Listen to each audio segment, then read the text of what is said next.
અમારા ગામડે એક ભાઈને જમીન વેચાણી ને તો એસી લેવું તો ગયો દુકાને, એ કે એસી લેવું છે તો ઓલો કે 1 ટનનું જોઈશે 1.5 ટનનું, તો કે 1.5 ટનનું જ આપો ને, કે એડ્રેસ લખાવી દો તમારે ત્યાં પહોંચી જાય.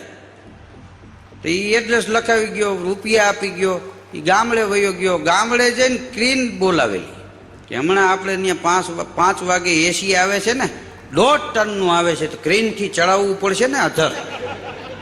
આવડા એસી લઈને ગયા તો બેઠો તો એટલે કે એસી ન આવ્યું, કે આ એસી જ છે, કે 1.5 ટનનું વાત થઈ છે, ઉભો રે જોખવા દે આને.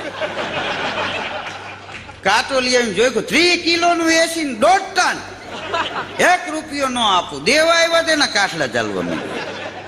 પેલો કે મેં ક્રેન બોલાવ્યા એનો શું, તો કે તું બેહી જા, તને વાંડીએ ચડાવી દે. ઉપયોગ તો કરવો ને એનો.